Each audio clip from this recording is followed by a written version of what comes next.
গুরুত্বপূর্ণ বক্তব্য রাখবেন ইনশাআল্লাহ। আমি সময় কম, আসতে দেরি হয়ে গিয়েছে। আজকে আমাদের একটা গুরুত্বপূর্ণ সেমিনার ছিল, ওটা থেকে ফারিগ হতে আবার গাড়ি নষ্ট হয়ে গিয়েছিল, এজন্য একটু দেরি হয়ে গিয়েছে। খুব সংক্ষিপ্ত সময় কয়েকটা কথা আপনাদের সামনে পেশ করব।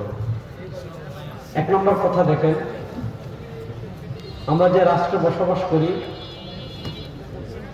পৃথিবীতে জাতীয়তাবাদ শক্তিশালী হওয়ার পর মানচিত্র কেন্দ্রিক যে বিভক্তি আসছে, মূলত পৃথিবীতে ইসলাম কুফর, এটাই, এছাড়া এর বাইরে কিছু নেই। কিন্তু এখন জাতীয়তাবাদের কারণে মানচিত্র বিভক্ত হয়েছে। আমরা যে রাষ্ট্রে বসবাস করি, এই রাষ্ট্রের নাম বাংলাদেশ। এই রাষ্ট্রের নাম কি? বাংলাদেশ। পৃথিবীতে ইসলামের জন্য, দ্বীনের জন্য যতগুলা উর্বর জমি আছে, তার ভেতর অন্যতম হলো বাংলাদেশ। দেখেন, যদি আপনার বাড়িতে একটা আম গাছ থাকে, যেমন আমের সিজন, এজন্য আম গাছের উদাহরণ দিচ্ছি আমি, এলাকার সব দুষ্ট পোলাপাইনের নজর আপনার আম গাছের দিকে থাকবে আম খাওয়ার জন্য। আর যদি আপনার গাছে আম না থাকে, যত বড় আম গাছ হোক, কেউ তাকাবে না। এখন লিচু পেকে আসতেছে, লিচু, যদি আপনার বাড়িতে লিচু গাছ থাকে, সারা এলাকার পোলাপাইন যা আছে সব আপনার অগোচরে লিচু মানে খাওয়ার ষড়যন্ত্র করবে। আর লিচু না থাকলে কেউ থাকাবে না। যেহেতু বাংলাদেশ সংখ্যাগরিষ্ঠ মুসলমানের রাষ্ট্র, এখানে ইসলামকে ওভারটেক করে কেউ থাকতে পারেনি, পারবেও না ইনশাআল্লাহ। এখানে ইসলামকে মাইনাস যারা করতে চেয়েছিল, তারা মাইনাস হয়ে যাবে, ইসলাম থাকবে ইনশাআল্লাহ। এজন্য তারা সরাসরি তো ইসলামকে মাইনাস করতে পারবে না, এজন্য তারা নানাভাবে ষড়যন্ত্র করতেছে। এ ব্যাপারে আমাদের সতর্ক থাকার প্রয়োজন আছে না নাই? আমি আপনাদেরকে ইতিহাসের একটা দিক বলবো, খুব ভালো করে শুনবেন। বাংলাদেশ, এই যে আমার দেশের নাম বলেছে, এই দেশ হয়েছে 1971 সালে। খুব ভালো করে মনে রাখবেন, আমরা কেন এত বড় গলায় কথা বলি, উলামায়ে কেরাম কেন এত বড় গলায় কথা বলে, ফজল করিম সাহেবরা কেন এত বড় গলায় কথা বলে, আর তারাই তো বড় গলায় কথা বলবে, কারণ তাদের বাপ দাদারা এই দেশের প্রকৃত মালিক। আমাদের বাপ দাদারা এই দেশের প্রকৃত বলবেন। আমরা সবাই এটা কিভাবে বললেন যে আপনারা প্রকৃত মালিক? আমি বুঝাই। 1971 হয়েছে বাংলাদেশ। 1971 বাংলাদেশের স্বাধীনতা নির্ভর করে 1947 পাকিস্তান স্বাধীনতার উপর। 1947 আগে আপনি যান, বাংলাদেশ, ভারত, পাকিস্তান, আমরা যেটাকে উপমহাদেশ বলি, এই তিনটা এক রাষ্ট্র ছিল। এই 1947 আগে 1600 খ্রিস্টাব্দের দিকে ইস্ট ইন্ডিয়া কোম্পানি, আমরা যাকে সবাই নাম শুনেছি, east India company. East India company অর্থাৎ ইংরেজ, ব্রিটিশ, লাল কুত্তা, লাল চামড়ার কাফেরেরা আজকে আমাদের দেশে ব্রাক সেবার নামে, আজকে আমাদের নামে এনজিও সেবার নামে, বিভিন্ন এনজিও, গ্রামীণ, ব্রাক, এগুলা ইস্ট ইন্ডিয়া কোম্পানির খালাতো ভাই। ইস্ট ইন্ডিয়া কোম্পানিকে যেমন আমাদের বাপ দাদারা পিটিয়ে বিদায় করেছে, আজকে যদি ব্রাক, এনজিও, ব্রাকের কথা বলেন, গ্রামীণ ব্যাংকের কথা বলেন, এনজিওর নামে যারা বাংলাদেশকে দ্বিখণ্ডিত করতে চাইবে, মাননীয় প্রধানমন্ত্রী বলেছেন পার্বত্য চট্টগ্রামকে বিচ্ছিন্ন করার ষড়যন্ত্র হচ্ছে। যদি এনজিওর নামে এই দেশকে বিচ্ছিন্ন করার ষড়যন্ত্র করা হয়, আমাদের বাপ দাদারা যেমন ইস্ট ইন্ডিয়া কোম্পানিকে পিটিয়ে বিদায় করেছিলেন,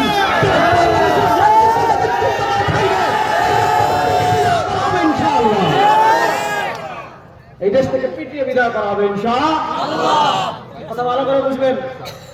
ইস্ট ইন্ডিয়া কোম্পানি এসেছিল ব্যবসার নামে, ব্যবসার নামে এসে ছলে বলে কলে কৌশলে আমাদের ইসলামকে তারা বিদায় করেছে। পৃথিবীতে যেখানে যে শক্তি গড়ে উঠেছে, আপনি তুরস্ক দেখেছেন সেকুলারিজম এসেছে। তুরস্কে সেকুলারিজম আসার পর সেকুলারিজম তাদের প্রতিপক্ষ বানিয়েছে ইসলামকে। আপনি বুখারা, সমরকন্দে যান, উজবেকিস্তানে যান, তুর্কিস্তানে যান, ওখানে এসেছে কমিউনিজম। কমিউনিজম তার একমাত্র প্রতিপক্ষ বানিয়েছে ইসলামকে। কারণ দুনিয়ার সব কাফের, বেঈমান, মুশরিক তারা জানে দুনিয়াতে তাদের প্রতিপক্ষ একমাত্র ইসলাম। কথা খুব মনোযোগ দিয়ে বুঝবেন। ইস্ট ইন্ডিয়া কোম্পানি যখন আস্তে আস্তে ক্ষমতা দখল করলো, ভারতের ক্ষমতায় তারা চলে আসলো, উপমহাদেশের ক্ষমতায় চলে আসলো, শাহ আব্দুল আজিজ মুহাদ্দিস দেহলভী রাহিমাহুল্লাহ তিনি ঐতিহাসিক ফতোয়া দিয়েছিলেন। শাহ আব্দুল আজিজ মুহাদ্দিস দেহলভী রাহিমাহুল্লাহ তখন ভারত উপমহাদেশকে দারুল হারব ফতোয়া দিয়েছিলেন এবং বলেছিলেন ব্রিটিশের বিরুদ্ধে উপমহাদেশের সব মুসলমানের জন্য জিহাদ করা ফরজ। এরপর শাহ আব্দুল আজিজ মুহাদ্দিস দেহলভী রাহিমাহুল্লাহ তার খলিফা শহীদ বালাকুট সৈয়দ আহমদ শহীদ বেল্লভী রহমতুল্লাহ আলাইহি, তার খলিফা সৈয়দ তাইফা হাজী ইমদাদুল্লাহ মুহাজির মক্কি রহমতুল্লাহ আলাইহি, তার খলিফা ফকিহুন নাস আল্লামা রশিদ আহমদ গঙ্গোহী রহমতুল্লাহ আলাইহি, ওনাদের শাগরিদ হুজ্জাতুল ইসলাম হাজী ইমদাদুল্লাহ মুহাজির মক্কি রহমাতুল্লাহ একজন শিষ্য হুজ্জাতুল ইসলাম কাসিমুল উলুম ওয়াল খায়রাত বানী দারুল দেওবন্দ কাসিম নানতবী রহমতুল্লাহ আলাইহি, ওনাদের ইতিহাস লম্বা ইতিহাস। ওনাদের শাগরিদ শাইখুল মাহমুদ হাসান দেওবন্দি রাহিমাহুল্লাহ, ওনাদের শাগরিদ শাইখুল আরবি ওয়াল আজম সৈয়দ হুসাইন আহমদ মাদানী রাহিমাহুল্লাহ, লম্বা ইতিহাস। ব্রিটিশের বিরুদ্ধে আমরা জিহাদ করেছি, আন্দোলন করেছি, সংগ্রাম করেছি, আমাদের আকাবিরগণ সব করেছেন।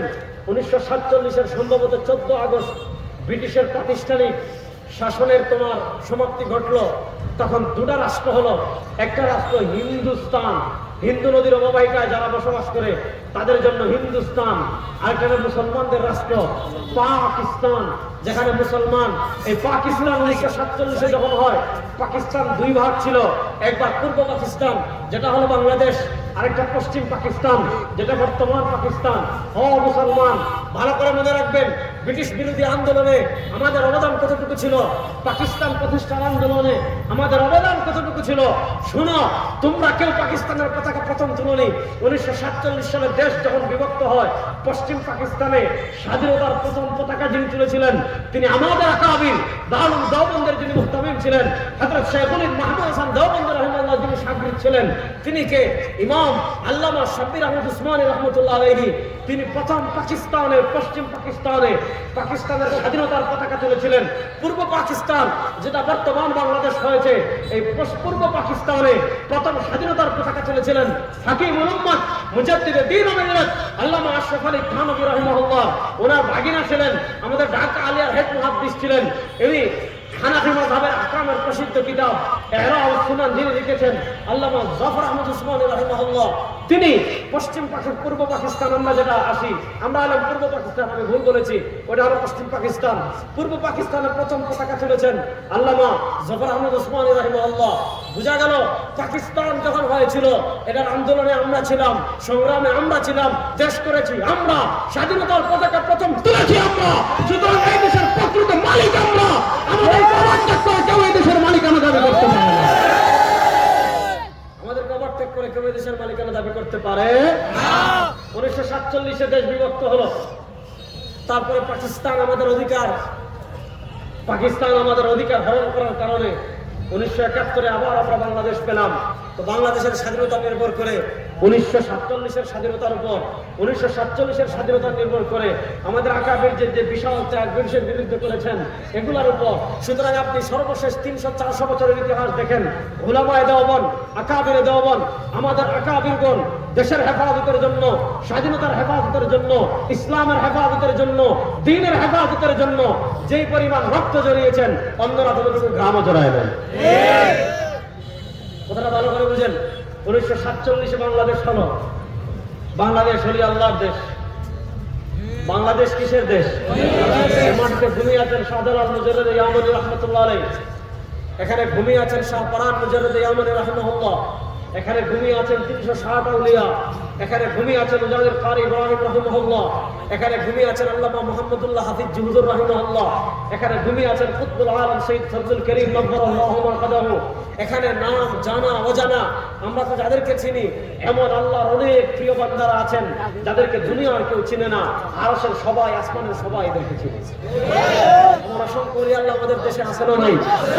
জায়গায় বলি এই দেশে কি পরিমাণ ওলি আল্লাহ আছেন এটা যদি আপনি অনুধাবন করতে চান, কোন নীরব গ্রামের মেঠো পথে একদিন গভীর রাতে আপনি হাঁটবেন, বন্যা শুনিয়া আমন, দুনিয়ার সব মানুষ যখন ঘুমিয়ে আছে, দুনিয়ার সব মানুষ যখন ঘুমিয়ে যায়, দুনিয়ার সব মানুষ যখন ঘুমিয়ে পড়ে, এদেরকে দুনিয়ার কেউ চিনে না, এদেরকে দুনিয়ার কেউ জানেও না, আপনি গ্রামের রাস্তায় দিয়ে হাঁটবেন, সব মানুষ যখন শেষ রাতে ঘুমিয়ে পড়ে গ্রামের রাস্তা দিয়ে হাঁটবেন, দেখবেন হঠাৎ গ্রামের কোন টিনের চাল থেকে বাতি বের হচ্ছে, আল্লাহর কোন বান্দা তাহাজ্জুদ করে জিকির করতেছে, লা ইলাহা ইল্লাল্লাহ, লা ইলাহা ইল্লাল্লাহ। চরমনাইতে আমি গিয়েছি, আমি নদীর পাড় দিয়ে হাঁটতেছি রাতে, খুব ভালো পরিবেশ লাগে, রাতের নদীর পাড় দিয়ে আমি রাতে হাঁটছি, রাত যখন হবে মনে করেন আমার সাথে মেসার ভাই ছিলেন, আরো অনেকে ছিলেন, আমরা রাতে হাঁটতেছি, ওই নদীর ঘাটের এখানে গিয়েছি, সব মানুষ ঘুমিয়ে আছে, দেখলাম আল্লাহর কিছু বান্দা একদম বুড়া,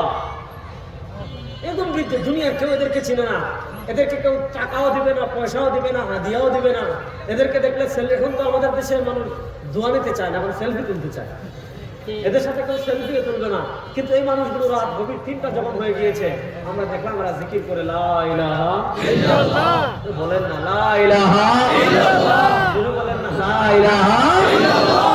সুতরাং এই দেশের পরতে পরতে পরতে পরতে হাজার হাজার ওলি আল্লাহ ঘুমিয়ে আছেন, এই দেশের অসংখ্য ওলি আল্লাহ এমন আছেন গভীর রাতে যারা আল্লাহ রাব্বুল ইজ্জত ওয়াল জালালের সাথে যাদের ইশক ও মুহাব্বতের তাআল্লুক সংযোগ হয়ে যায়। সুতরাং খ্রিস্টানরা দেখেছে, ইহুদিরা দেখেছে, ইসলাম বিরোধী চক্র দেখেছে, এদেশের কোনায় কোনায় মাদ্রাসা, এদেশের কোনায় কোনায় মসজিদ, এদেশের কোনায় কোনায় খানকা, এদেশের মাটিতে মাটিতে ওলি আল্লাহ, এদেশের প্রত্যেক জায়গায় ওলি আল্লাহ আছেন। এই দেশে যদি তারা মাদ্রাসা বন্ধ করতে চায়, এই দেশে তারা যদি মসজিদ বন্ধ করতে চায়, এই দেশে তারা যদি খানকা বন্ধ করতে চায়, এই দেশে তারা যদি দ্বীন ইসলামকে বন্ধ করতে চায়, আলেমরা লাগবে না, যারা মসজিদ বন্ধ করতে আসবে সাধারণ মানুষ জোরে বাইন্দা গাছে ঝুলাই দেবে। এখন তারা পরিকল্পনা করেছে কি, এই জিনিসটা বোঝানোর জন্য আমি এত লম্বা ভূমিকা দিচ্ছি। শুনেন, একটা জাতির অস্তিত্ব ভুলে দেওয়ার জন্য দুটো জিনিস লাগে, একটা হলো এই দেশে এই জাতির শিক্ষা ব্যবস্থা শেষ করে দেওয়া, আর আরেকটা হলো এই জাতির যে মূল সংস্কৃতি রয়েছে, ধর্মীয় সংস্কৃতি রয়েছে, এই ধর্মীয় সংস্কৃতিকে শেষ করে দেওয়া।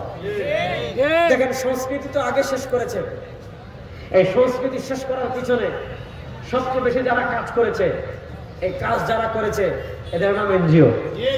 এদের নাম কি?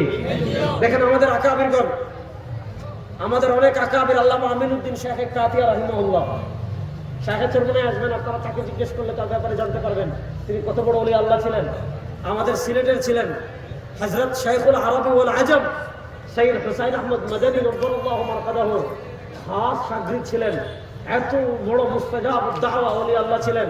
এমন হয়েছে সিলেট আলিয়া মাঠে মাহফিল, সিলেট আলিয়া মাঠে ফেদা মিল্লাত রাহিমাহুল্লাহর মাহফিল, চতুর্দিকে ঘোর বৃষ্টি, হযরত শাইখ আমিনউদ্দিন শাহ কাতিয়া রাহিমাহুল্লাহ মাইক নিয়েছেন, দোয়া করেছেন, আল্লাহ বৃষ্টি বন্ধ করে দাও, যেখানে মাহফিল হচ্ছে প্যান্ডেলে বৃষ্টি নাই, চতুর্পাশে বৃষ্টি। এত বড় ওলি আল্লাহ ছিলেন। তিনি 90 দশকে এনজিওর বিরুদ্ধে কথা বলে গিয়েছেন। কুতুবুল আলম, ইসলামী আন্দোলনের প্রতিষ্ঠাতা সৈয়দ ফজলুল করিম নব্বরুল্লাহ মারকাদাহু, তিনি 90-এর দশকে, এই দশকে না, 90-এর দশকে ফজলুল করিম রাহিমাহুল্লাহ, শেখুল হাদিস আল্লামা আজিজুল হক রাহিমাহুল্লাহ, মুফতি ফজলুল হক আমিনী রাহিমাহুল্লাহ, ওনারা যখন জুট করেছিলেন, আমাদের এই মরহুম আকাবিরগণ যারা চলে গিয়েছেন, আল্লাহ আমাদের সকল আকাবিরদের কবরকে জান্নাতের টুকরা বানিয়ে দেন। আল্লাহ আমাদের দেখানোর পথে, যে পথে আমাদের রেখে গিয়েছেন সেই পথে চলার তৌফিক দান করেন। সম্মিলিতভাবে এনজিও বিরোধী আন্দোলন করেছেন। ফেদা মিল্লাত আল্লামা আশরাফ মাদানী নব্বরুল্লাহ মারকাদাহু, তিনি এনজিও প্রতিষ্ঠার ব্যাপারে খুব গুরুত্ব দিয়েছিলেন এবং ইসলাহুল মুসলিমিন এনজিও তার নেতৃত্বে প্রতিষ্ঠা হয়েছিল। এই এনজিওরা, শোনেন মুসলমান, ভালো করে বুঝবেন আমার কথা, এই এনজিওরা প্রথম যে কাজ করেছে, আমাদের বাংলাদেশের দুটো এনজিও, এটা হলো গুরু ঠাকুর, একটা হলো ব্রাক, আর একটা হলো এই বাংলাদেশের সুদকে যে ঘরে ঘরে পৌঁছাইছে এই দুষ্ট শয়তান ডক্টর ইউনূস। আর হলো ডক্টর আবেদ হাসান, কি জানি নাম, ব্রাকের আবেদ হাসান, এইটা হলো সবচেয়ে, এই দুটা হলো সবচেয়ে বড় শয়তান। এদেরকে আমরা চিনি না, ভালো করে কথা বুঝবেন। তারা আমাদের সংস্কৃতিকে কেমন ধ্বংস করেছে। ইসলামে ফ্রি মিক্সিং হারাম, ফ্রি মিক্সিং হালাল না হারাম? বলেন না মুসলমান। আজকে বলেন আমাদের দেশে ফ্রি মিক্সিংকে সহজলভ্য করে দেওয়া হয়েছে। যে সকল বিষয় আল্লাহর আযাব দুনিয়াতে টেনে নিয়ে আসে, সরওয়ার দু আলম সাল্লাল্লাহু আলাইহি ওয়াসাল্লাম তিরমিজিতে হাদিসে বলেছেন, ইয়াকুনু ফি হাযিহিল উম্মাহ খাসফুন ওয়া মাসখুন ওয়া কাযাফুন। আল্লাহর পক্ষ থেকে এই উম্মার উপর তিনটা গজব আসবে। খাসফুন, ভূমিধস আসবে। মাসখুন, চেহারা বিকৃতি। কাযাফুন, আসমান থেকে পাথর মারা হবে। সাহাবা একরাম জিজ্ঞেস করলেন, মাতা ইয়া রাসূলুল্লাহ, আল্লাহর পক্ষ থেকে উম্মার উপরে তিন গজব কখন আসবে? নবী করিম সাল্লাল্লাহু আলাইহি ওয়াসাল্লাম বলেন, শুনো, ইদা যাহারাতিল কাইনাত, যখন গায়িকার সংখ্যা বেড়ে যাবে, ওয়াল মাযামির, যখন বাদ্যযন্ত্র বেড়ে যাবে, ও শুরিবাতিল খামার, যখন মাদক বেড়ে যাবে, আল্লাহর পক্ষ থেকে গজব আসবে। ও মুসলমান, গায়িকার সংখ্যা বাড়ছে না কমছে? এখন তো আমাদের দেশে গায়িকা হলে এমপি হয়ে যায়। তার কোনো যোগ্যতা না, তার যোগ্যতা সে নর্তকী। তার কোনো যোগ্যতা নাই, তার যোগ্যতা সে গায়িকা। তার কোনো যোগ্যতা নাই, তার যোগ্যতা হলো সে তার বডি প্রদর্শন করেছে এবং সে হলো শিক্ষিত প্রতিটা, এছাড়া কিচ্ছু না। দেহ বিক্রেতা। আজকে দেহ বিক্রেতা সংসদ সদস্য আমাদের দেশে হওয়ার পরিকল্পনা করে কি করে না? মনোনয়ন কিনে কি কিনে না? কোথায় আছেন? নবী করিম সাল্লাল্লাহু আলাইহি ওয়াসাল্লাম যা বলেছেন সব বাস্তবায়ন হয়ে যাচ্ছে। সরওয়ার দু আলম বলেছেন, সায়াতি আলান নাস সানাওয়াতুন খাদ্দাআত। আপনি কোথায় আছেন? বুখারী শরীফের হাদিস। নবী করিম সাল্লাল্লাহু আলাইহি ওয়াসাল্লাম বলেছেন, সায়াকুনু ফি হাযিহি উম্মতি সানাওয়াতুন খাদ্দাআত। আমার উম্মার উপর সিদা তথা ধোঁকার কিছু বছর আসবে। ইউসাদ্দাকু ফিহাল কাযিব, সবচেয়ে বড় বাটপার যে, সবচেয়ে বড় মিথ্যুক যে, সবচেয়ে বড় সন্ত্রাসী যে, সবচেয়ে বড় টেন্ডারবাজ যে, সবচেয়ে বড় সরকারের মাল আত্মসাৎকারী যে, সবচেয়ে বড় জমিন দখলকারী যে, সবচেয়ে বড় মিথ্যাবাদ যে, মানুষ তারে সবচেয়ে বড় সত্যবাদী মনে করে। মানুষ তার পিছনে স্লোগান দিবে অমুক ভাইয়ের কাফেরের মতো পবিত্র। হাদিসের লম্বা ব্যাখ্যা করবে না, মিলতেছে নি। এরপর নবী করিম সাল্লাল্লাহু বলেছেন, ওই ইয়াতাকাল্লামু, হাদিসের মধ্য অংশ পড়তেছি না শেষের অংশ পড়তেছি। নবী করিম সাল্লাল্লাহু আলাইহি ওয়াসাল্লাম হাদিসের শেষের অংশ বলেছেন, ওয়া ইয়াতাকাল্লামু ফিহা আর-রুয়াইবিদা। নবী করিম সাল্লাল্লাহু আলাইহি বলেছেন, সময়টা এমন হবে রুয়াইবিদারা কথা বলবে।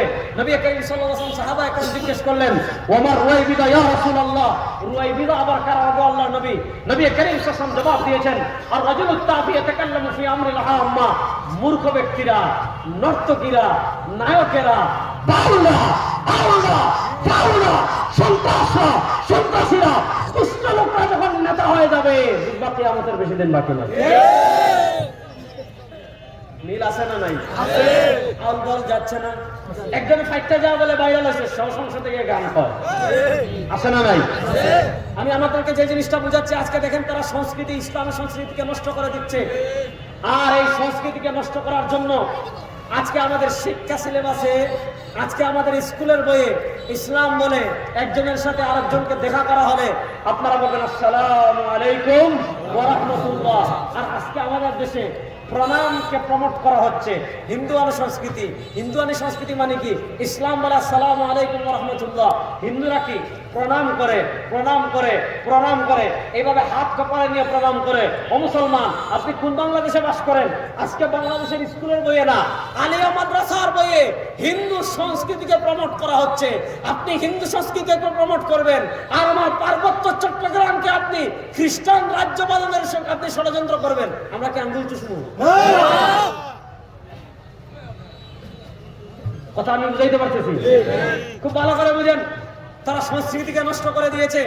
আজকে পর্দাহীনতা, আল্লাহর আযাব যে কাজগুলো গাছের ভিতর, যাহারাল ফাসাদু ফিল বাররি ওয়াল বাহরি বিমা কাসাবাত আইদিন নাস ফাওয়াহিশ।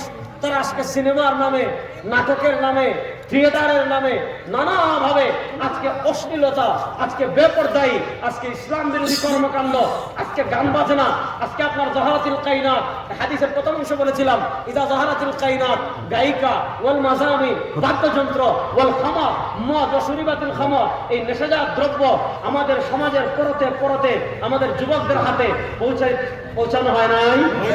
আমাদের সংস্কৃতিকে তারা নষ্ট করে দিয়েছে। এবার দ্বিতীয় আরেকটা জিনিস, এর নাম হলো শিক্ষা ব্যবস্থা।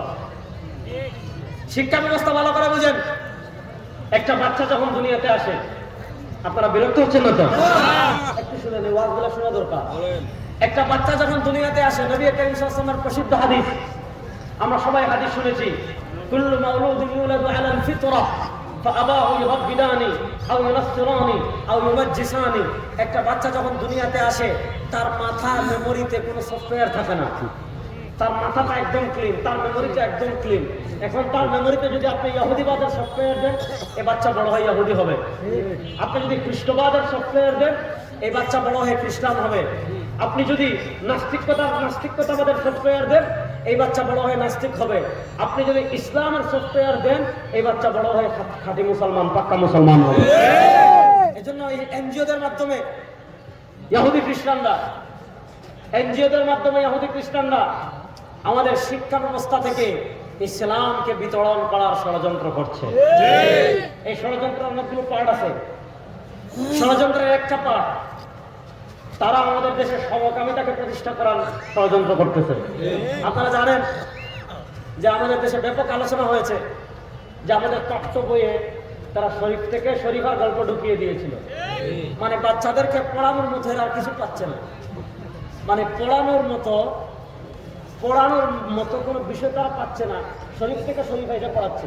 তো শরীফ থেকে শরীফা এটা নিয়ে আপনারা প্রচুর আলোচনা শুনেছেন। আমি শুধু এতটুকু বলি, শরীফ থেকে শরীফা মানে কি? এক ব্যক্তি, আপনি মনে করেন পুরুষ হয়ে জন্মগ্রহণ করেছেন, আপনার পুরুষাঙ্গ আছে, দাড়ি আছে, মুছ আছে, এখন আপনার পরিচয় পুরুষ না। আপনি জিজ্ঞেস করতে হবে আপনার মনকে আপনি জিজ্ঞেস করেন আপনি বেটা না বেটি। মন যদি বলে আপনি বেটি, তাহলে আপনি বেটি। যে সমস্ত জানোয়ারগুলো, এগুলো তো জানোয়ার থেকে আরো খারাপ। যে সমস্ত জানোয়ারগুলো শরীফ থেকে শরীফা, যে শরীফ মনে মনে শরীফা হয়ে যায়, ওই সকল জানোয়ারদেরকে আমি বলতে চাই, তোমার নাম মনে করো, তোমার একজনের নাম মনে করো রাসেল, মনে করো একজনের নাম, তোর নাম মনে কর শরীফ। তুই মনে মনে ভাব তুই কুত্তা, যে কুত্তা হইতে পারস কিনা? কারণ শরীফ মনে মনে ভাবতেছে শরীফা হয়ে গেছে, তা আপনি মনে মনে ভাবেন যে আপনি আস্ত একটা গরু। আচ্ছা, মানুষ মনে মনে গরু ভাবলে গরু হইতে পারে? ছাগল হইতে পারে? মহিষ হতে পারে? একটা দেখেন আমাদের দেশে নানাভাবে, একটা জিনিস ভালো করে মনে রাখবেন যুবকরা, মুরব্বীরা সবাই মনে রাখবেন, বিশেষ করে যারা দিন প্রতিষ্ঠার স্বপ্ন দেখেন বাংলাদেশে, ইসলামী আন্দোলনের কর্মী, যুব আন্দোলন, ছাত্র আন্দোলন সহ অন্যান্য ইসলামী দলের যারা আছেন, তাদেরকে আমি একটা কথা বলছি, ভালো করে বুঝবেন। এই যে শরীফ থেকে শরীফার গল্প পাঠ্যপুস্তকে ঢুকিয়েছে, আমাদের দেশে যারা এলজিবিটি কে প্রমোট করছে, তার ভিতরে আমরা একটা জানি বন্ধু সোশ্যাল। এই বন্ধু সোশ্যাল, এটার ছায়া হলো ব্রাক। তারা 1900, ভালো করে মনে রাখবেন, তারা 1995 বা 1991 থেকে এই দেশে এলজিবিটি মানে এই দেশে তারা নানাভাবে ভিন্ন সমকামিতাকে প্রমোট করার বিভিন্ন কাজ তারা করছে। আর এটার পিছনে আপনি ইহুদিরা, আমেরিকান খ্রিস্টানরা নানাভাবে এত টাকা দিচ্ছে, এটা আপনি চিন্তাও করতে পারবেন না। এই LGBTQ এটাকে প্রতিষ্ঠা করার একটা আইটেম বা একটা ষড়যন্ত্র হলো পাঠ্যপুস্তকে তারা ট্রান্সজেন্ডারবাদকে সহজলভ্য করে। কারণ একটা জিনিস যখন বারবার মানুষ শুনতে থাকে, তখন মানুষের কাছে এটা সহজলভ্য হয়ে যায়। আমি ওই দিন ঢাকা বাথরুম কারণে বলেছিলাম যে আজকে আমাদের ফরিদপুরে দুজন মুসলমানকে এরকম তোরতাজা দুজন জ্যান্ত মুসলমানকে হিন্দু সন্ত্রাসীরা, হিন্দু উগ্রবাদী সন্ত্রাসীরা আমাদের দুজন তোরতাজা মুসলমানকে বেঁধে পিটিয়ে হত্যা করে ফেলেছে। আমাদের মুসলমানদের প্রতিক্রিয়া কেন হলো না? আগে দেখা গেল মুসলমানদের একজনকে আঘাত করলে সারা বাংলাদেশ একসাথে জেগে উঠতো, আর এখন এই উগ্রবাদী সন্ত্রাসীরা দুজন মুসলমানকে বেঁধে পিটিয়ে মেরে ফেলতেছে। আমাদের কেউ আমাদের মনে হচ্ছে যে কিছুই হয় নাই। কারণ কি? কারণ আমি বলেছি যে আমরা রক্ত দেখতে দেখতে অভ্যস্ত হয়ে গেছি। কাশ্মীরের রক্ত দেখি, ফিলিস্তিনের রক্ত দেখি, মিয়ানমারের রক্ত দেখি, আসামের রক্ত দেখি, দিল্লিতে রক্ত দেখি, বসনিয়ার রক্ত দেখি, চেচনিয়ার রক্ত দেখি, ইরাকের রক্ত দেখি, সিরিয়ার রক্ত দেখি, বুখারার রক্ত দেখি, সমরকন্দের রক্ত দেখি, উইগুরের রক্ত দেখি, সব জায়গায় রক্ত দেখি। রক্ত দেখতে দেখতে দেখতে দেখতে অভ্যাস হয়ে গিয়েছে। এখন মুসলমানদের রক্ত দেখলে আর আমাদের আগের মতো এত খারাপ লাগে? এই ষড়যন্ত্রটা খুব মনোযোগ দিয়ে বুঝবেন। এই ষড়যন্ত্রটা আমাদের দেশে এনজিও করতেছে। তারা LGBTQ কে আমাদের দেশে মানুষকে দেখাইতে শোনাইতে মানে বিষয়টাকে শুনতে দেখতে যেন আমাদের কাছে সহজলভ্য হয়ে যায়। এই জন্য কত ষড়যন্ত্র করতেছে। ষড়যন্ত্রের একটা পাঠ্যপুস্তকে তারা শরীফ থেকে শরীফার গল্প ঢুকিয়েছে। ষড়যন্ত্রের আরেকটা পাঠ কিছুদিন আগে দেখেছেন, তারা একটা নাটক করেছে রূপান্তর। দেখেন নাটকে তারা রূপান্তর কেন করেছে? নাটক দেখলে আপনারা অভ্যস্ত হয়ে যাবেন। আর এই ব্রাক সব শয়তানের গুরু ব্রাক। বলেন সব শয়তানের গুরু। এই যুবকরা কথা বলো, সব শয়তানের গুরু কি? আমাদের শায়েখে চরমনাই আজকেও বলেছেন। আজকে আমাদের ঢাকায় ঐতিহাসিক সেমিনার হয়েছে, আপনারা হয়তো অনেকে দেখেছেন। বাংলাদেশের ইতিহাসে এরকম সেমিনার কম হয়েছে। একদম সুন্নি বলেন, লামাসাবি বলেন, বাংলাদেশের এমন কোনো ঘরানা নাই, সব ঘরানা থেকে ওলামা একরাম এসেছেন, বক্তব্য রেখেছেন। আমাদের শায়েখে চরমনাইও ছিলেন, উনিও গুরুত্বপূর্ণ বক্তব্য রেখেছেন। তিনি আজও বলেছেন, আগেও বলেছেন, সব শয়তানের গুরু ব্রাক। ব্রাকের সাথে যদি খেলার প্রয়োজন হয় প্রস্তুত আছেন? যুবকরা, ব্রাকের সাথে বুদ্ধিবৃত্তিক খেলা, খেলার মানে শুধু মারামারি না, ব্রাকের সাথে বুদ্ধিবৃত্তিক খেলার জন্য যুবকরা প্রস্তুত আছে না নাই? যদি হুকুম করেন ব্রাকের সাথে খেলা হবে, রেডি আছে না নাই? ব্রাককে ছিন্ন ভিন্ন করে দেওয়ার জন্য প্রস্তুত আছে না নাই? কোম্পানি আমাদের সাথে পারে নাই, ব্রাককে তোমার সাথে মিশিয়ে দেওয়া হবে ইনশাআল্লাহ।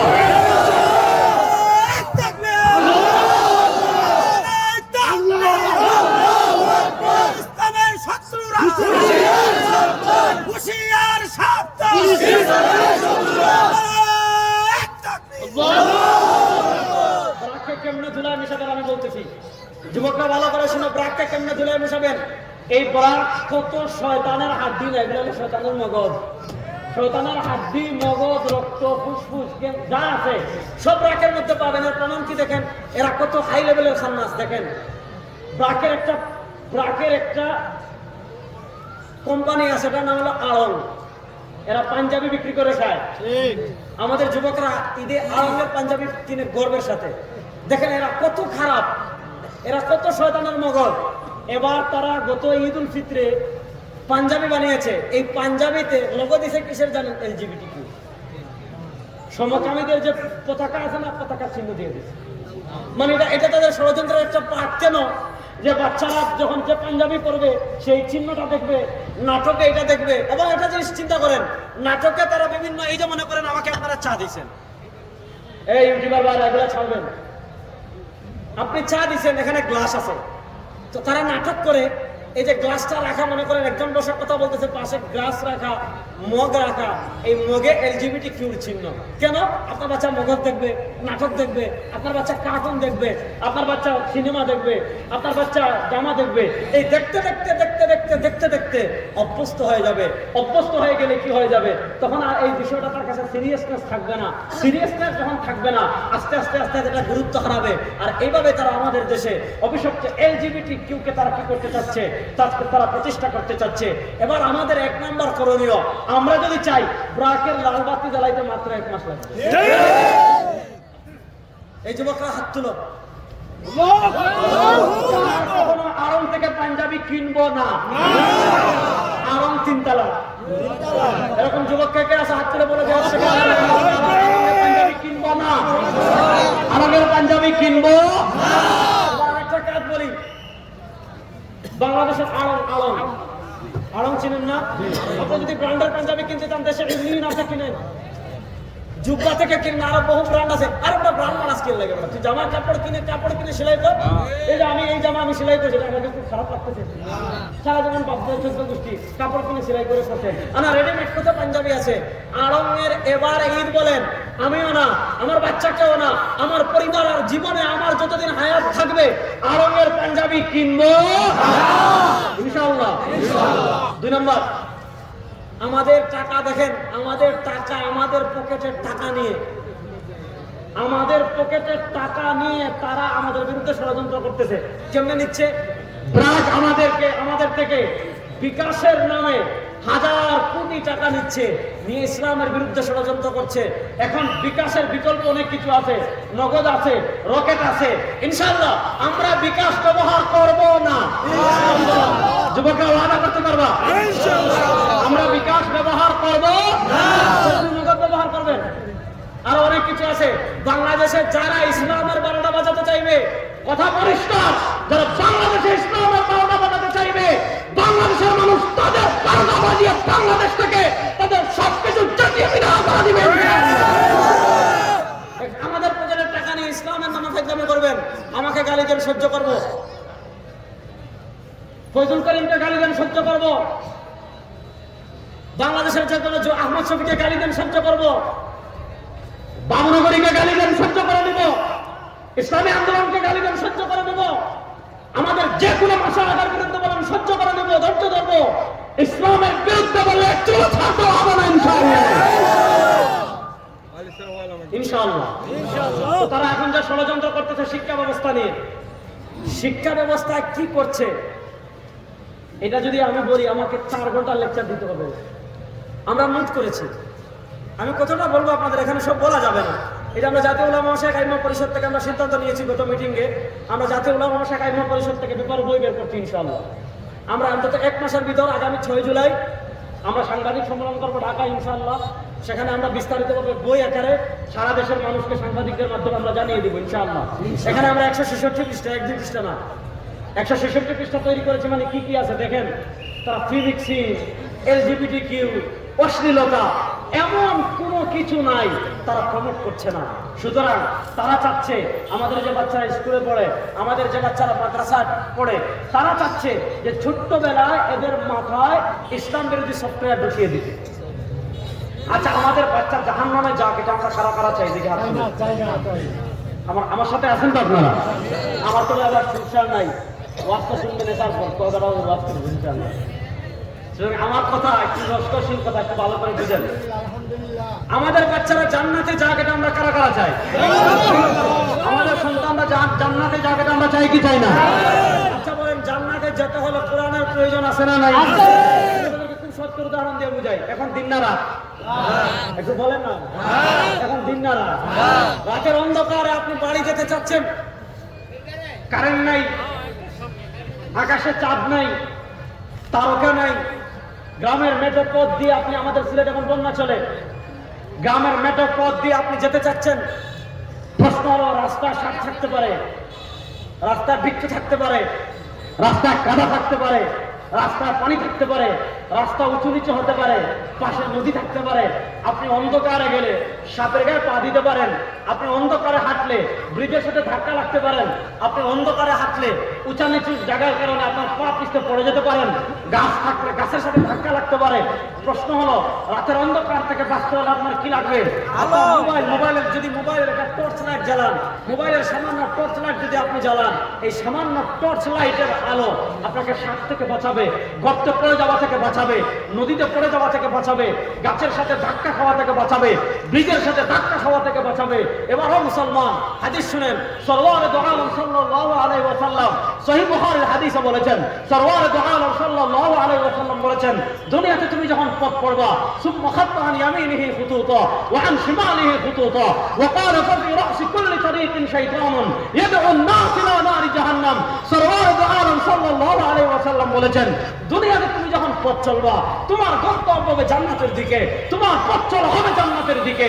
জান্নাতের দিকে পথ চলতে তোমার ডানে, তোমার বামে, তোমার সামনে, তোমার অন্ধকার। সুম্মা খাত্তা আন ইয়ামিনিহি খুতুতা ওয়া ক্বালা ফি রা'সি কুল্লি তারিকিন শাইতান ইয়াদ'উ আন-নাস ইলা নারি জাহান্নাম।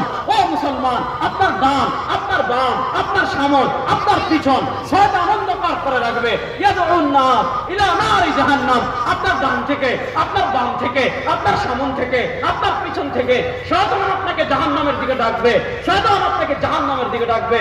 ও মুসলমান, শয়তানের অন্ধকার আপনি কারেন্ট দিয়ে দূর করতে পারবেন না, শয়তানের অন্ধকার আপনি টর্চ লাইট দিয়ে দূর করতে পারবেন না, পা দিয়ে হয়। প্রশ্ন হলো, শয়তানের অন্ধকার থেকে বেঁচে আমি জান্নাতের পথে কোন আলো দিয়ে চলবো?